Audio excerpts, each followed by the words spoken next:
레위기 12장을 같이 보면서 통독을 하겠는데요. 12장에는 주로 이제 출산에 관한 문제죠. 11장을 할 때 말씀드렸는데 사람이 절대 피할 수 없는 게 먹는 것. 그 다음에 여인이 절대 피할 수 없는 게 가장 힘든 일이 출산의 문제죠. 그래서 이것은 가장 많은 사람한테 적용되기 때문에 가장 앞에 배열이 되지 않았나. 아주 필수적인 것이었기 때문에 그렇습니다. 여호와께서 모세에게 말씀하여 이르시되 이스라엘 자손에게 말하여 이르라. 여인이 임신하여 남자를 낳으면 그는 이레 동안 부정하리니 곧 월경할 때와 같이 부정할 것이며 여덟째 날에는 그 아이의 포피를 뺄 것이요 그 여인은 아직도 33일을 지내야 산일이 깨끗하리니 정결하게 되는 기한이 차기 전에는 성물을 만지지도 말고 성소에 들어가지도 말 것이며. 자, 사내 아이를 낳았을 때부터 엄마에 대한 규정입니다.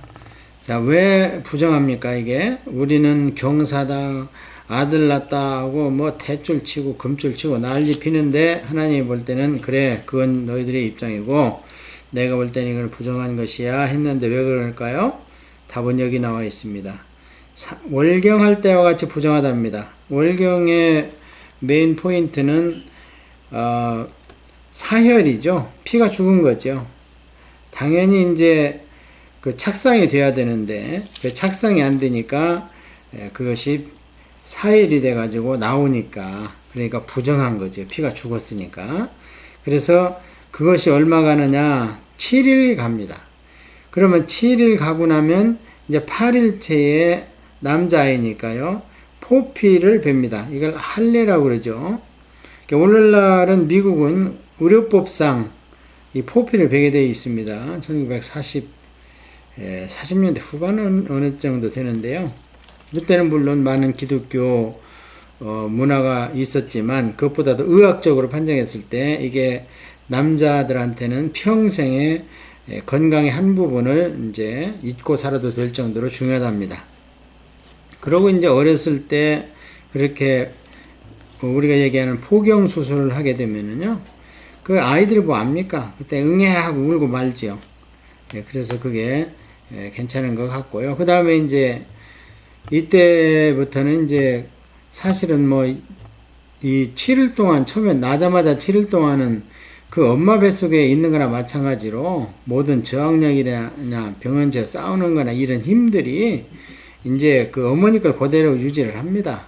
나와서 이제 젖을 먹으면서 지가 소화시키고 이러면서 이제 자기의 이런 저항력들이 생기게 되는 그런 이야기도 이제 같이 연결이 된다 그래 의학적으로. 근데 이제 저희들이 그 중요한 건 아니고요. 여인으로서 피할 수 없는 문제는 출산이다. 그 중에 사내 아이부터 규정을 했는데 도합 40일간은 부정하다는 거예요. 그러니까 이 40일이 뭐 우리 성경에서 많이 보지요. 예수님의 40일 그 기도라든지 모세의 40일 두 번의 금식 기도라든지 이런 40일에 대한 규정이 많습니다. 그래서 40일은 사실은 이 사람이 육정 그러니까 이 몸에서 육신으로 말미암아 생기는 어떤 정욕적인 부분을 떨쳐내는데 기한이 40일 정도 되면 자기를 포기하게 된답니다. 아이고 이제는 죽이 되든 밥이 되든 맡겨야 되겠다 이렇게 해서 이제 초월적인 육신 초월적인 삶을 살 수 있을 기간이라고 그래요. 자, 그 다음에 이제 여자 아이를 낳았을 때는 어떻게 되는가? 이제 낳고 보니까 딸이에요. 그러면 여자를 낳으면 그는 2일 동안 부정하리니 이게 14일이죠. 남자보다 2배로 부정한 기간이 길어집니다. 월경할 때와 같이 같을 것이며 산일이 깨끗하게 되면 66일을 지내야 할 거냐. 도합 며칠이에요? 14 더하기 66 하면은 40일입니다. 그래서 도합 2배입니다. 자, 이걸로 봤을 때에 저희가 그렇죠. 복잡한 물건을 만들 때하고 그냥 뭐 깨끗한 거를 만들 때하고 어떤 것이 더 쉽습니까? 뭐 단순하고 깨끗하고 뭐 쉽게 하는 일일수록 이게 작업 기간이 짧지요. 김치 한번 담으려면은 깍두기 담을 때보다 시간이 뭐 2배, 3배 걸리잖아요. 깍두기는 썰어가지고 그냥 소금 절여가지고 간하면 그만이지만 김치는 그렇지 않습니까? 마찬가지로 야, 우리가 창세기로 돌아가서 보면 남자는 하나님 직접 만드셨어요. 그러고 얼마나 지난 후에 여자를 만들 때는 남자를 흙으로 만든 남자 가운데에서 가장 중요한 이제 갈빗대를 해가지고 지금으로 얘기하면은 무슨 그 뭐라고 그러는 거 있잖아요. 예, 그렇게 해서 재료부터가 이제 틀린 거죠. 남자를 만드던 재료와 여자들은 그 남자들이 이제 진흙에서 육신이 된 그 육신을 떼가지고 또 다른 육체를 만들었기 때문에 더 진화되고 진보됐습니다. 그래서 우리가 객관적이나 일반적으로 살펴볼 때도 남자는 하드웨어가 강해요.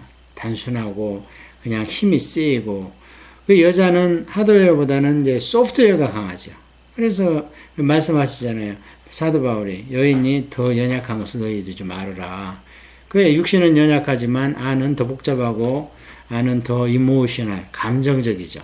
왜냐하면 물건 자체가 더 남자들보다 이제 우량종입니다. 최고 하나님의 피조물 중에서는 맨 나중에 생산된 게 여인 아닙니까? 그래서 여기도 보면 어떻게 이제 무슨 관계가 있을 겁니다. 하늘나라 가 보면. 근데 그 딸을 낳고 나면 엄마가 그 안에 모든 부분들이 더 힘든가 봐요. 그래서 어쨌든 산열이 더 오래 간답니다. 그리고 부정의 기간이 딱 2배로 더 오래 갑니다. 만약에 지금까지 뭐 역사가 고대 역사가 그랬던 것처럼 여자를 경멸하고 멸시하고 남자 우월주로 살았다면 오히려 더 짧아야 되는 거 아닙니까? 성경은 그렇게 이야기하지 않습니다. 아들이나 딸이나 정결하게 되는 기한이 차면 그 여인은 번제를 위하여 1년 된 어린 양을 가져가고 속죄제를 위하여 집비둘기 새끼나 산뺄기를 회막문 제사장에게로 가져갈 것이요. 보통은 이제 속죄제를 드리고 번제를 드리고 그 다음에 화목제를 드리라고 저도 강의했고 성경도 그렇게 얘기하잖아요. 먼저 하나님 앞에 염치 없이 그냥 쑥 나가지 말고 나갈 수 있는 준비를 하는 게 이제 회개하고 그게 이제 옛날로 얘기하면 속죄제, 속건제 아닙니까? 그러고 나서 무슨 충성을 하는 번제를 드리고 봉사를 하는 번제를 드리든지 해야지. 죄도 그냥 아마 시커먼 상태로 와가지고는 막 봉사한다고 이거 만지고 저거 만지고 막 교회 행사에 참여하고 그러면 오히려 영적으로 보면은 굉장히 그게 지장을 초래하는 건데 이제 그것도 모르고 그렇게 하는 사람들이 종종 있어요. 자, 그래서 그런데 여기 이날은 특별히 뭐 번제부터 드리라는 거예요. 그러고 나서 이제 속죄제를 드리는 거예요. 왜요? 출산을 했기 때문에 먼저 하나님한테 이 하나님의 창조 사역에 참여한 거 아닙니까 지금? 하나님께서 창조 사역에 참여를 시키기 위해서 육신은 네가 만들어라, 영혼은 내가 주겠다 해서 육신과 영혼이 결합되는 거 아니겠습니까? 물론 그 시기에 대해서는 신학적인 문제가 있습니다. 처음에 이제 착상되었을 때냐, 그래서 임신되어서 그 태 안에 있을 때부터냐, 아니면 이제 어머니 몸 밖으로 나왔을 때냐, 이렇게 이제 신학적인 문제가 있죠. 예, 그래서 성경은 이제 여러 군데에서 이미 어머니 뱃속에 있을 때부터 하나님께서 그를 태아 있기 전부터 이미 아신 바 되고, 특히 야곱에게 그런 말씀을 주시잖아요. 자, 그래서 성경에서는 이제 산하 제한이라든지 또는 낙태 수술 이런 것은 엄격히 금지를 하고 있는 이유가 이미 태중에 있을 때부터 그게 생명이라는 거죠. 그러니까 살인에 해당이 되는 거라 그런 입장을 견지하고 있습니다.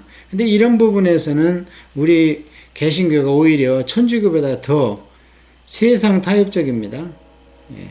그래서 개신교가 참 너무 편하게 예수님 십자가 때문에 모든 게 해결됐다 그래가지고 그냥 뭐 먹는 것도 아무거나 그 다음에 사단의 문화도 막 먼저 받아들여가지고 더 난리를 피고 가장 이제 요즘에 화가 나는 게 우리가 지금 역차별 당하고 있지 않습니까? 역차별이라는 거 보니까 종교적인 입장에서 왜 기독교 나라는 다른 종교를 다 받아들입니까? 다른 종교를 가진 나라들은 아주 제한적으로 자기 종교를 그냥 보수적으로 그러면서 타 종교는 배타적이고 제한적으로 들어와도 니들끼리 모여서 해. 뭐 이렇게 이 정도인데 오히려 그냥 역차별하면서 더 난리를 피고 또 뭐 동성애 문제, 동성혼 문제 이런 것도 왜 교회가 미리 나서서 난립니까? 지금 세상에서 아직 일반화되지도 않고 교회를 안 다닌 사람들도 특히 한국에서 그 아직 한국의 그 민족 감정 정서상으로는 받아들일 수 없는 건데 왜 기독교에서 나서서 그러고 지금 캐나다에도 뭐 이 장로교 캐나다 장로교 교단도 이미 다 사인하고 다 끝났습니다. 전부. 참 이런 걸 볼 때 구약을 좀 공부를 해서 하나님을 더 자세히 알아야 되는데 그냥 맨 신약 90% 이상이 교회에서 신약만 얘기를 하고 구약은 아예 그냥 뭐 필요한 구절만 복 주고 잘 되고 형통한다 이런 구절만 다윗이나 본받으라 골리앗을 때려잡았다 이런 얘기만 하면서 그냥 뭐 엄묘하시고 엄묘하시고 무서운 분이시고 질투하시고 이런 하나님에 대해서 영 가려져 있어요. 십자가 때문에. 예, 얘기가 참 이 출산과 창조의 문제에 나오다 보니까 얘가 그냥 속에 있는 것들이 나와버리는데 어쨌든 답답합니다. 요즘에 보면. 자, 제사장은 그것을 여호와 앞에 드려서 그 여인을 위하여 속죄하리니 그리하면 산일이 깨끗하리라. 이는 아들이나 딸을 생산한 여인에 대한 규례니라. 그 여인이 어린 양을 바치기에 힘이 미치지 못하면 산비둘기 2마리나 집비둘기 새끼 2마리를 가져다가 하나는 번제물로 하나는 속죄 제물로 삼을 것이요 제사장은 그를 위하여 속죄할지니 그가 정결하리라. 예수님을 낳으신 마리아가 이 비둘기 2마리였죠. 자세히 보면 산비둘기 집비둘기인지 모르겠습니다. 아마 돈으로 가지고 와서 성전 앞에서 산 것 같아요. 그럼 뭐 다 똑같이 생겼으니 뭐 산비둘기 지금 구별을 할 필요도 없는 거고 레위기에도 구별이 안 되고 그냥 이것저것 똑같다. 집비둘기 2마리나 산비둘기 2마리나.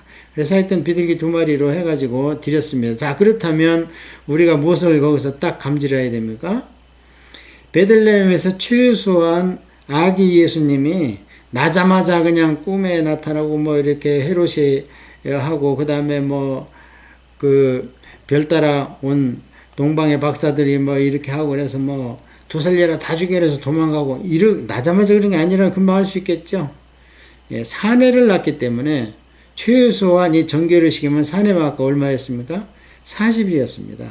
40일 뒤에 그런 재물을 가지고 드렸다는 걸 보면 달포 이상을 거기에 있었지 않았나. 그렇게 우리가 유추하는 것이 이제 구약을 알면 그게 딱 유추가 되는데 구약을 모르면 그냥 낳자마자 어떻게 쫓김을 받고 이렇게 도망가고 그런가 그렇게 정신없이 마태복음을 읽어나가게 되는데 예, 그렇지 않다는 것을 여기를 통해서 우리가 알 수가 있습니다. 자, 12장을 통해서는 무엇이냐? 아까 얘기했던 그 여인은 하나님의 창조에 현재 동요하고 있는 하나님의 가장 고등된 피조물이다. 그리고 남자는 하드웨어요, 여자는 소프트웨어요. 두 개가 다 장착됐을 때 가정이 유기적으로 돌아가지 않겠는가. 이런 하나님의 창조의 원리를 우리가 엿볼 수 있는 게 중요한 것이지요. 요즘에는 애 낳으면 산후조리원 다 가잖아요.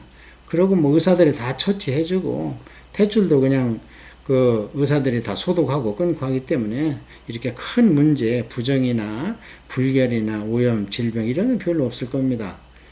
자, 그래서 이 구약을 읽을 때 그 하나님이 그렇게 규정한 동기와 원리를 우리가 추출해낼 수 있다는 것이 있어야 된다는 것이 그렇게 중요한 겁니다.